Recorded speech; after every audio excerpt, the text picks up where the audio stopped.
Salut à tous, c'est Kovek. Le débrief de ce match entre Reims et l'Olympique de Marseille. Victoire 2-1 de l'Olympique de Marseille sur le terrain de Reims. Avant de commencer, merci à tous ceux qui ont suivi le match avec moi. On était en live, j'ai commenté le match pour vous. Comme toujours, quand l'Olympique de Marseille jouait, il y avait Real Barça. J'ai préféré commenter ce match pour mon club de cœur. Donc merci à tous ceux qui m'ont suivi en live. Merci à tous pour votre soutien et vos abonnements.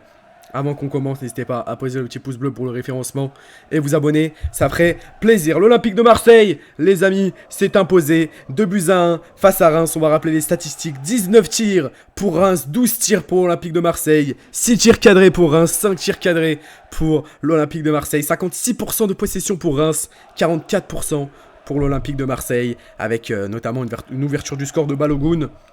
Magnifique ouverture du score avec un centre extraordinaire et Balogun qui n'a plus qu'à finir tout simplement avec cette ouverture du score. Ensuite Alexis Sanchez qui obtient un coup franc, qui le met dans la lucarne droite avec une frappe magnifique. Et ensuite Sanchez qui est servi en profondeur, qui n'a plus qu'à finir avec ce 1 contre 1.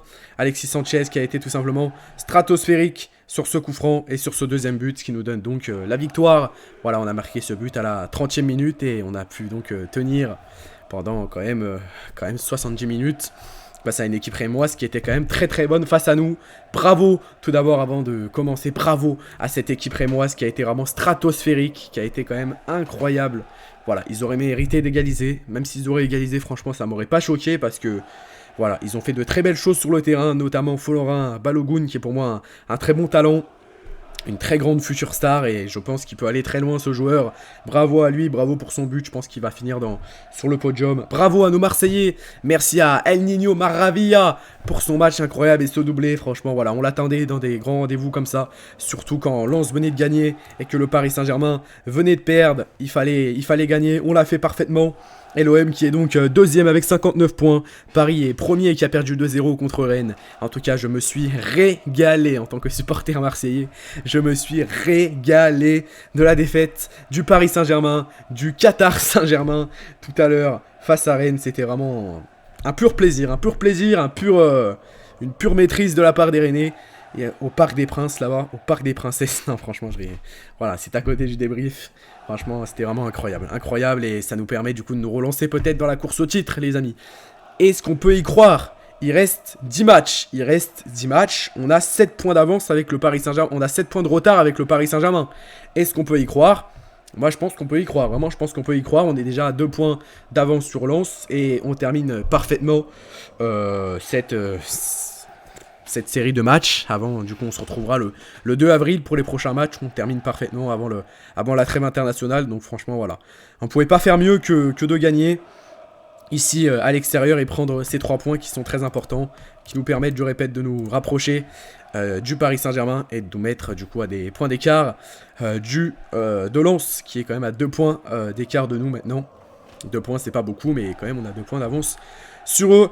Les amis, franchement voilà, on reprend cette deuxième place, ça va nous faire du bien. Je commenterai du coup le prochain match de l'équipe de France le 24 mars, hein, ça sera le 24 mars les amis, face aux Pays-Bas. On suivra ce match ensemble.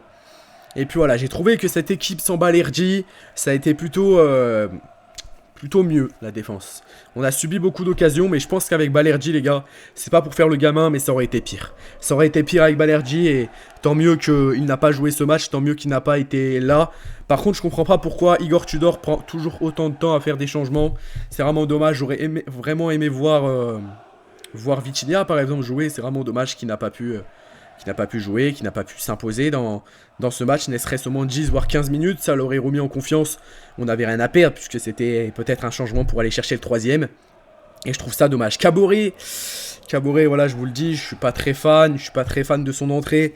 Et voilà, je pense qu'il doit encore retravailler un petit peu sa lucidité défensive. Il est grand, il est costaud, il apporte sa qualité physique en accélération, sa qualité de physique également sur les récupérations, mais je pense que défensivement, c'est pas trop ça. Tavares, je suis mitigé franchement, parce qu'offensivement, on l'a toujours vu, il arrive à se projeter dans l'axe, etc. Mais défensivement, c'est toujours aussi à retravailler. Cengiz Under, pour moi, a été fantomatique. Voilà, très clairement, je vous le dis, on l'a pas trop vu, vraiment. Cengiz Under a été pas fantomatique, j'abuse peut-être un peu sur mes propos, mais Cengiz Under a été quand même assez invisible.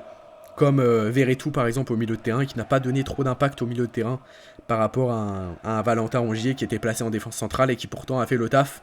C'est vrai qu'il manquait peut-être Il était plus habitué à être associé à Rongier que d'être associé à Matteo Guendouzi directement au milieu de terrain. Mais c'est vrai que Guendouzi, voilà, on l'avait remarqué, je le redis, Guendouzi a été indispensable au milieu de terrain dans ce match. On avait dit qu'il était plus indispensable dans tous les matchs. Bah pour ce match-là, il en a récupéré des ballons. Il en a récupéré le Matteo et franchement, il nous a fait du bien. Il nous a fait du bien. Du coup, on se retrouvera le 24 mars pour le prochain live. Merci à tous ceux qui m'ont suivi jusqu'à la fin de ce débrief. Marseille prend les 3 points. Marseille se rapproche du Qatar Saint-Germain et s'éloigne de Lens. Ça fait plaisir. Et franchement, j'espère que... Parce qu'on mérite d'aller chercher un titre cette saison. Pourquoi pas cette année? C'était Kovac. Bonne chance à ceux qui ont cours demain. Bonne chance à ceux qui travaillent demain.